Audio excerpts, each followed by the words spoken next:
მოგესალმებით პირველ რიგში, რა ვიცი, მინდა მადლობა გადაუხადო სახალხო დამცველს და მის გუნდს მეგობარი აქტისთვის, იმიტომ რომ ეს დასკვნა კიდევ ერთხელ ადასტურებს, რომ მამაჩემს არანაირი სახის დანაშაული არ აქვს ჩადენილი და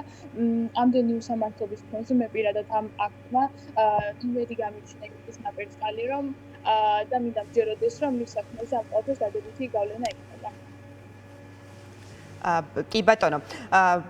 ნინი, რა სიტყვით ზოგადად არ ვიცი, რამდენად მე როგორც ვიცი თქვენ არ იმყოფებით ქვეყანაში, საზღვარგარეთ ცხოვრობთ, სწავლობთ იქ, რამდენად გააქვთ საშუალება, რომ არ ვიცი, დააკვირდეთ ან თვალი ადევნოთ მედიის დამსახურებით, იმიტომ რომ სხვა ამის არანაირი საშუალება არ არსებობს, მათ შორის მედიაც შეზღუდული ვართ, რომ სასამართლო პროცესები გადავიღოთ, რაღაცა ესე სიტყვიერად გამოგვაქვს მოკლედ ინფორმაცია სასამართლოს ხდომებიდან, რამდენად გააქვთ საშუალება, რომ ადევნოთ ამ ყველაფერს დააკვირდეთ, როგორ მიმდინარეობს სასამართლო პროცესებზე განხილვა და რას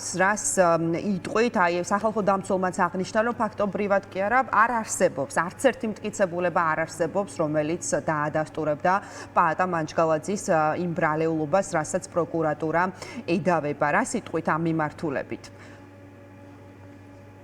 დიახ, ნამდვილად ასეა. სამწუხაროდ არანაირი სამწუხაროდ არ მაქვს შესაძლებლობა რომ ყველა პროცესს დავესწრო, მაგრამ შორიდან ძალიან კარგად ვიცნობ ამ საქმეს და ამ საქმის მასალებსაც რამდენადაც შესაძლებლობა მაქვს და როგორც წეგან აგვიჩნე, პაატას მამაჩემის საქართველოში განსაკუთრებით არანაირი სახის მტკიცებულება არ არსებობს და მართლა არ ვიცი, 6 თვეზე მეტია უკვე ის ციხეში იმყოფება, სრულიად უნდოდოს და უსაფრთხოებს და ჯეროდეს რომ ამ სახალხო დამცველის აქტსაც და ამ დასკვნასაც დადებითი გავლენა ექნება და თავს მედიასაც დადებითება იქ ამ ინფორმაციების გაზრდისთვის და მე საკუთრებრივ ძირითადად ინფორმაციებს და არ ვიცი პაატას თვითონ მიყურებს თუ არა ახლა აქედან და თუ მიყურებს მოგეთხრა რომ მთელი გულით მჯერა რომ ყველაფერი კარგად იქნება და იმედი მაქვს მალე სახლში ვიყავთ.